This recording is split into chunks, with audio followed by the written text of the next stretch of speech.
Bonjour à tous, ici Astalis et on se retrouve dans cette 8e vidéo consacrée à la résolution des casse-têtes à 12 axes.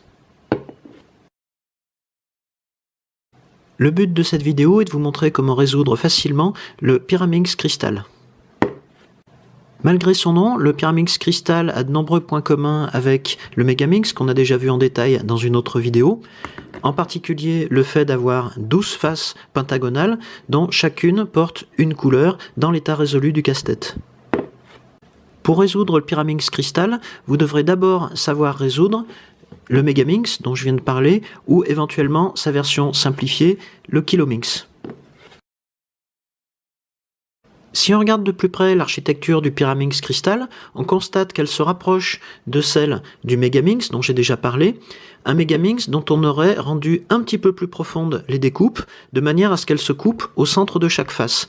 On retrouve ainsi sur le Pyraminx Crystal des coins, des pièces qui portent 3 couleurs chacune, et des arêtes, des pièces qui portent 2 couleurs chacune, mais pas de centre, puisqu'on a dit que les découpes des pièces se coupaient toutes en un seul point sur chaque face du casse-tête.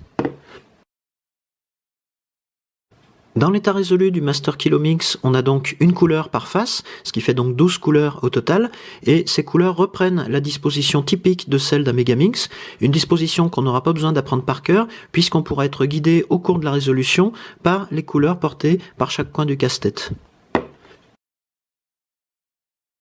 Pour résoudre le Pyraminx Crystal, on va d'abord s'intéresser à ces coins, et uniquement ces coins, et on résoudra dans un deuxième temps l'ensemble de ces arêtes.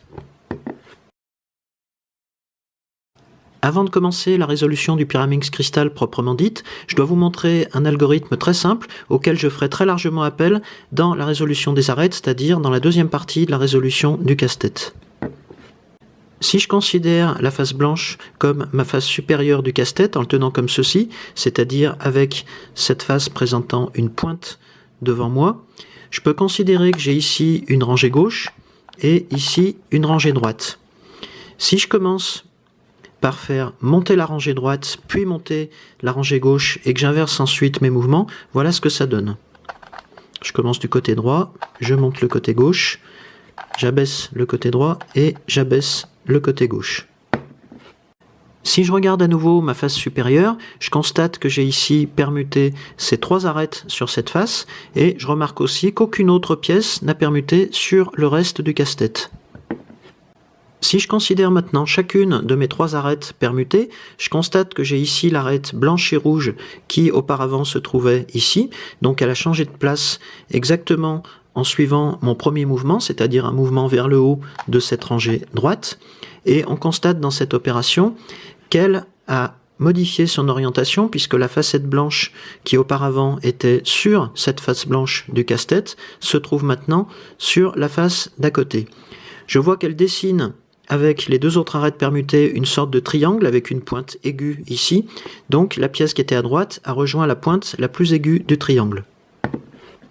Si je regarde maintenant les 2 autres arêtes permutées, en particulier celle-ci, cette arête blanche et verte, je vois qu'elle occupait auparavant cet emplacement, et je vois qu'elle l'occupait avec la même orientation, puisque sa facette blanche ici est restée sur la face blanche du casse-tête, comme c'était déjà le cas ici.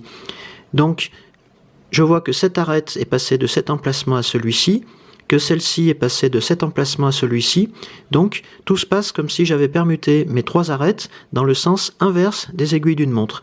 Et si je considère la dernière des 3 arêtes, je vérifie bien que son emplacement précédent était ici entre ces 2 faces, et je remarque là aussi qu'elle a changé son orientation puisque sa facette blanche ne se situe plus sur cette face blanche du casse-tête. Si je veux revenir à l'état initial du casse-tête, je peux donc repermuter ces arêtes une première fois et une deuxième, et normalement je retournerai à l'état de départ. Mais je peux le faire avec la variante gauche de l'algorithme qu'on vient de voir, en faisant monter d'abord le côté gauche et ensuite le côté droit. De cette manière, cette arête blanche et jaune va retrouver sa place ici, cette arête blanche et rouge va venir de ce côté, et cette arête blanche et verte va basculer du côté gauche. On vérifie ça en pratique. Donc je monte du côté gauche, idem du côté droit, je redescends du côté gauche, et je redescends du côté droit. On a bien obtenu l'état qu'on cherchait, c'est-à-dire le retour à l'état initial du casse-tête. J'ai ici mélangé mon casse-tête et je vais donc commencer à le résoudre, comme je l'ai annoncé plus tôt, par les coins. Et je ne vais pas détailler cette partie de la résolution puisqu'elle est en tout point identique à la résolution des coins sur un Megamix, ou encore plus simple, elle est exactement comparable à la résolution d'un Kilomix qui n'est constitué que de coins. Ici, et en respectant mon habitude de commencer la résolution par la face blanche, j'ai placé les 5 coins inférieurs tout en vérifiant bien qu'ils sont en continuité de couleur sur les 5 faces latérales.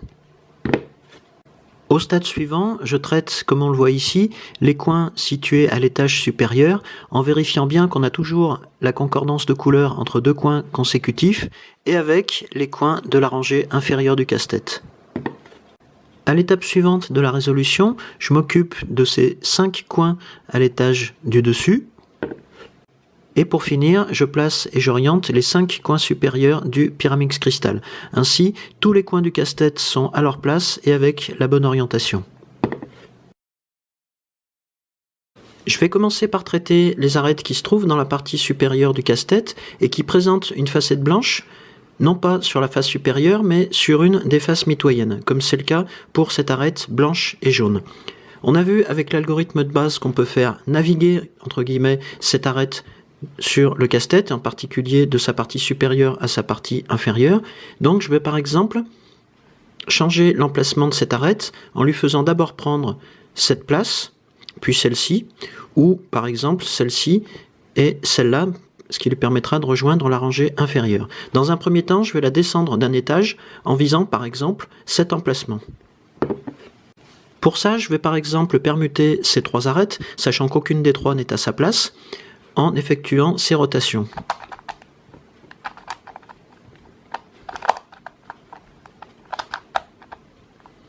De cette manière, on voit que mon arête est bien placée de cet emplacement à cet emplacement, que mes coins sont toujours à leur place. Donc, l'étape suivante va consister à amener cette arête de cet emplacement à celui-ci, mais c'est à ce moment-là qu'il s'agit de s'intéresser à sa deuxième couleur, autrement dit le jaune dans mon cas de figure, puisque si je la fais passer de cet emplacement à cet emplacement, il faudra d'abord que j'ai à ces 2 emplacements 2 coins qui présentent évidemment une facette blanche, mais également une facette jaune. Pour cela, je peux tourner la rangée inférieure jusqu'à trouver les 2 coins qui m'intéressent et je vais pouvoir effectuer cette translation en quelque sorte de l'arête de cet emplacement à cet emplacement.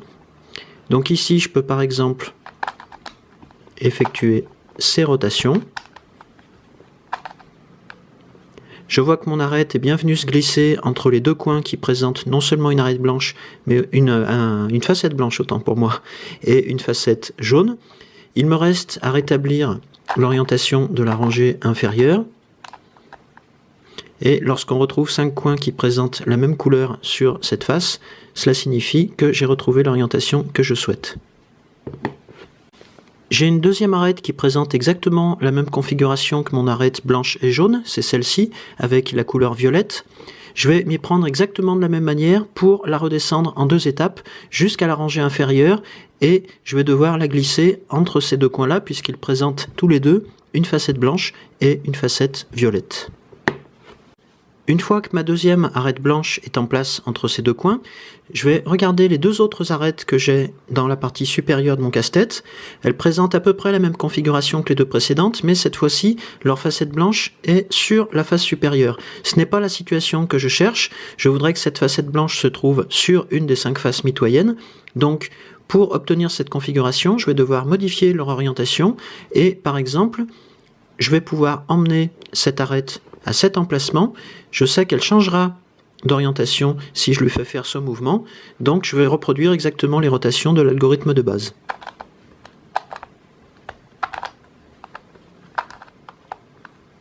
De cette manière, mon arête est toujours dans la partie supérieure du casse-tête, mais cette fois-ci avec l'orientation contraire, c'est-à-dire la facette blanche qui est sur une des 5 faces latérales par rapport à la face supérieure ici. Donc je vais pouvoir la descendre exactement comme je l'ai faite pour les 2 premières, en considérant cette fois-ci sa deuxième couleur qui est bleue. J'ai maintenant 3 arêtes blanches en place dans la rangée inférieure. J'ai encore une arête qui présente la même configuration ici, donc je vais m'y prendre de la même façon pour venir la placer entre les deux coins qui présentent une facette blanche et une facette rouge. J'ai maintenant 4 arêtes à facettes blanches bien placées dans ma rangée inférieure. Il me reste à placer la dernière qui sera blanche et vert. Je vois que cette arête se trouve ici, donc je vais devoir réfléchir à la façon de m'y prendre. Si, par exemple, je fais glisser cette arête de cette position à cette position en gardant la même orientation, ce que permet l'algorithme de base, je n'aurai pas ce que je veux, puisque la facette blanche va rester sur cette face et ne sera donc pas sur la face inférieure du casse-tête. Si maintenant je la fais glisser de cette position à cette position en conservant son orientation, la facette blanche sera bien sur la face inférieure du casse-tête, mais la deuxième couleur, verte, ne correspondra pas à la couleur jaune de ces deux coins. On pourrait penser que je peux tourner la rangée inférieure pour venir mettre en place les deux coins avec cette facette verte, mais l'ennui c'est que cette arête fait justement partie de cette rangée inférieure. Je vais donc devoir m'y prendre autrement.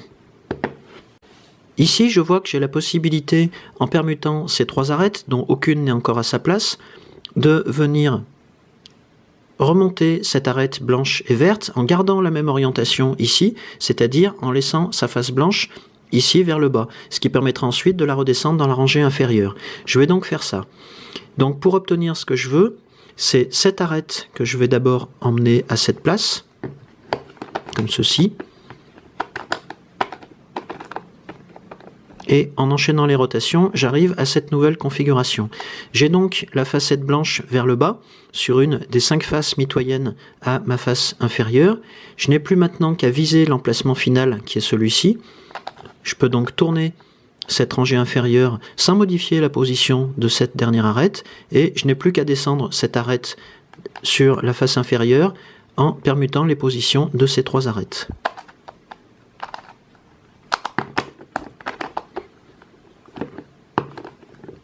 Et j'obtiens ainsi la configuration que je cherche dans la rangée inférieure du casse-tête. J'ai ici rectifié l'orientation de la rangée inférieure et je vois que puisque maintenant toutes mes arêtes inférieures sont en place, je vais devoir passer à l'étage du dessus, c'est-à-dire celui de ces arêtes. Et pour ça, on voit que sur chacune de ces 5 faces, on a toujours la possibilité d'échanger par exemple ces 3 arêtes ou ces 3 arêtes, sachant qu'aucune de ces 4 n'est a priori à sa place. Si je prends l'exemple de l'arête qui doit venir se loger entre ces 2 faces, je sais que cette arête aura les couleurs bleu et rouge. Et je vois que l'arête que je cherche est ici. Je vais d'abord anticiper les déplacements que je vais lui faire faire. Je vois que la facette rouge est à droite, et c'est toujours le cas lorsque j'ai face à moi ces 2 faces. Donc je vais essayer de conserver cette orientation, et je vais par exemple pouvoir la faire naviguer de cette place à celle-ci, et de celle-ci à son emplacement final. Donc si je détaille les rotations dans le cas de cette arête, je vais viser cet emplacement.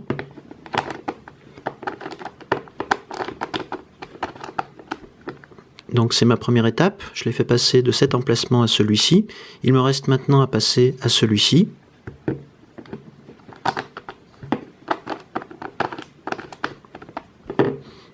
Et j'ai bien obtenu ce que je voulais, sans modifier la position des 5 autres arêtes déjà en place. Ici, j'ai un autre exemple, puisque d'après la couleur des coins, j'ai la face rouge à ma gauche et la face verte à ma droite. Donc je dois placer ici une arête qui sera rouge sur cette facette et verte sur celle-ci. L'arête que je cherche est ici, donc je peux me dire que il me suffit de placer cette arête en une étape à cet emplacement, et compte tenu de son orientation de départ, j'aurai exactement ce que je cherche. Le problème, c'est que pour passer cette arête de cette place à celle-ci, je vais devoir permuter ces 3 arêtes entre elles, et celle-ci est justement celle que je venais de placer juste avant. Je vais devoir trouver une autre façon de faire. Dans le cas qui nous intéresse, je peux m'y prendre comme ceci. L'emplacement que je vise est celui-ci. Si je le remonte en faisant tourner cette rangée droite, l'emplacement se retrouve ici, et rien ne m'empêche de faire remonter cette arête de cet emplacement à celui-ci, en conservant son orientation si je fais intervenir cette 3e arête. Donc c'est ce que je vais faire tout de suite.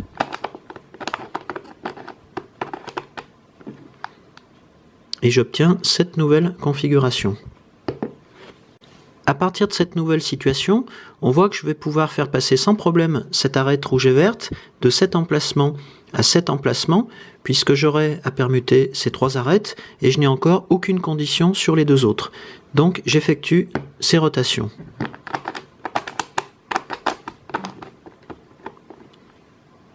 Je vois que mon arête rouge et verte se retrouve à son emplacement final, compte tenu des couleurs des coins voisins, et il me reste à rétablir l'orientation de cette rangée pour reconstituer ma face blanche. Si je continue à faire tourner vers la gauche mon Pyraminx cristal, je vois que j'ai ici exactement la même situation avec une arête verte et violette. La face verte est ici, la face violette est à droite, et cette arête doit passer de cet emplacement à celui-ci. Donc on peut s'y prendre exactement de la même manière. Pour l'arête suivante, je cherche une arête qui soit violette du côté gauche et jaune du côté droit. L'arête que je cherche est ici, donc je vais pouvoir l'amener à cet emplacement en prenant par exemple un chemin qui repasse par la partie supérieure du casse-tête. Dans un premier temps, je vais amener l'arête de cet emplacement à celui-ci, et ensuite je verrai comment faire. Je repars donc de cette nouvelle situation avec mon arête violette et jaune ici, et l'emplacement final ici. Compte tenu de son orientation, je vois que je peux tourner là aussi la rangée droite comme ceci, et ensuite amener mon arête directement à son emplacement final. Il ne me restera plus ensuite qu'à rétablir l'orientation de cette rangée pour retrouver la face inférieure blanche. Dernière arête de cet étage, l'arête qui sera nécessairement jaune de ce côté et bleue de celui-ci. Je vois que l'arête que je cherche est celle-là.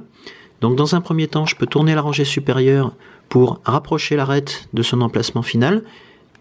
Et compte tenu de son orientation, je vois que je vais là aussi pouvoir remonter la rangée droite et faire exactement le même type de rotation pour l'amener ici. On voit que de façon assez intuitive, on arrive au bout de cet étage d'arête sur le casse-tête. On va donc reprendre notre progression vers le haut en nous attaquant maintenant aux arêtes de la partie équatoriale.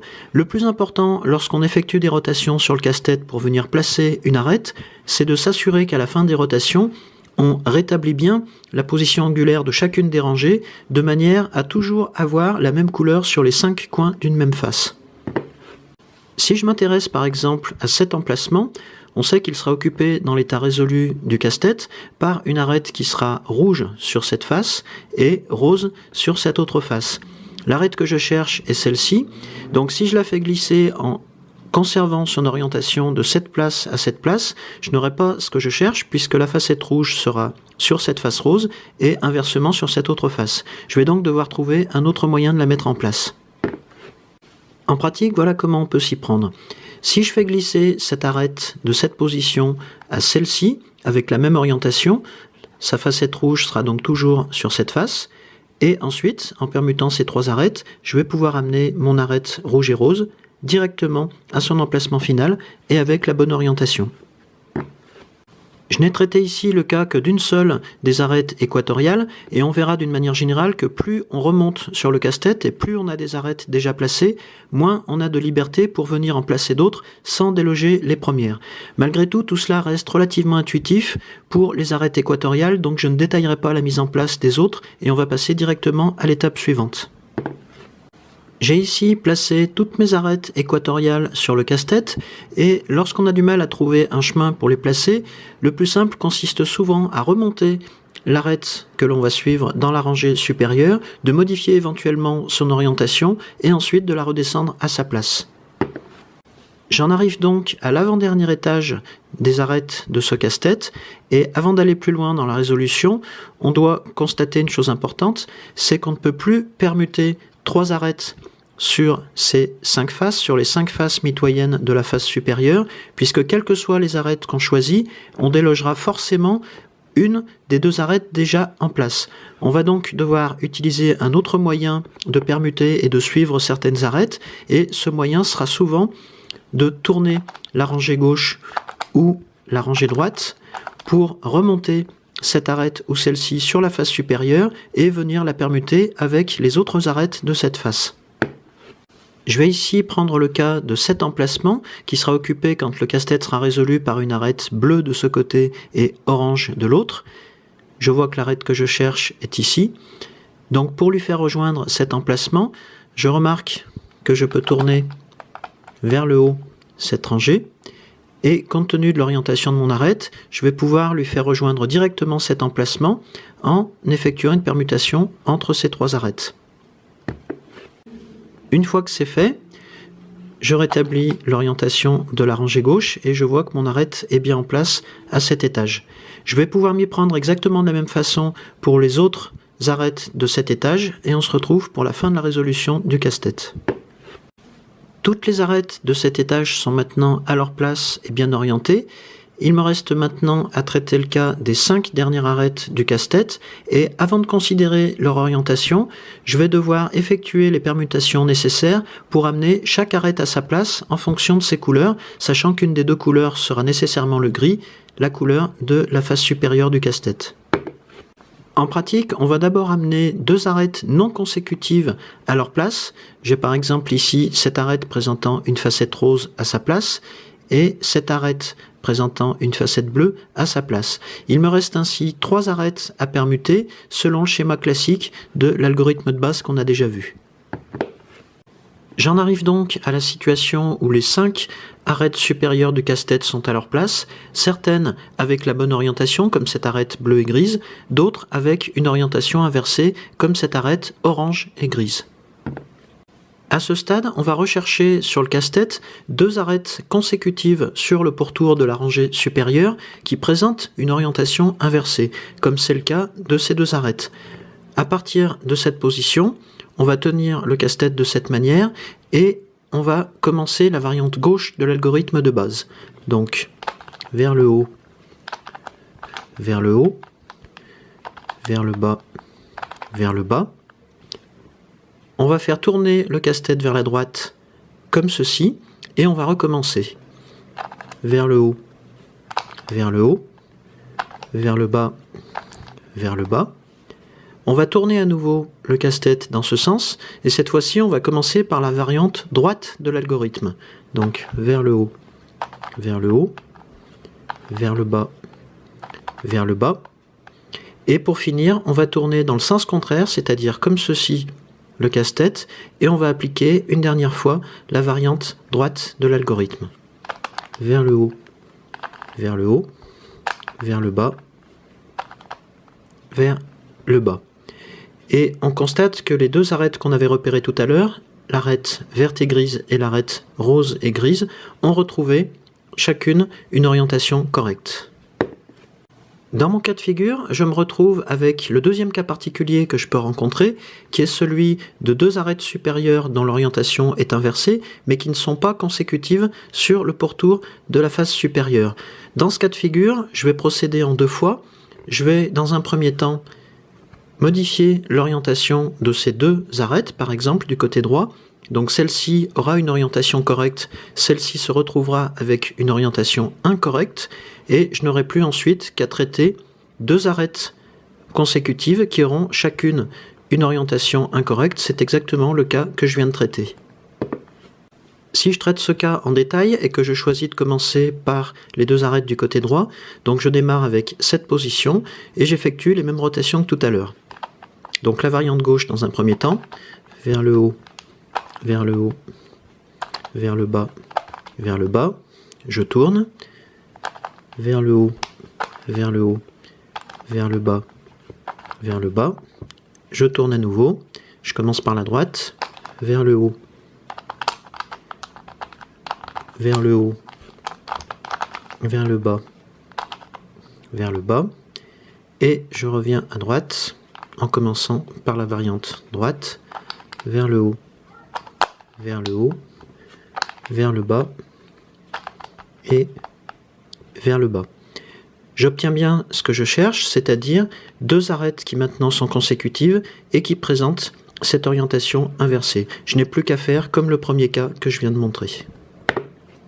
Je m'y prends donc ainsi. Vers le haut, vers le haut, vers le bas, je tourne, vers le haut, vers le haut, vers le bas, vers le bas, je tourne, vers le haut, vers le haut, vers le bas, vers le bas, je reviens en sens contraire, vers le haut, vers le haut, vers le bas, vers le bas. Et je constate que j'ai ainsi terminé la résolution du Pyraminx Crystal. Maintenant que vous savez résoudre le Pyraminx Crystal, je vous propose dans la vidéo suivante de passer à un casse-tête imposant qui prolongera les résolutions que j'avais commencées dans la famille du Megaminx. Il s'agira cette fois-ci de l'Elite Kilominx. À bientôt!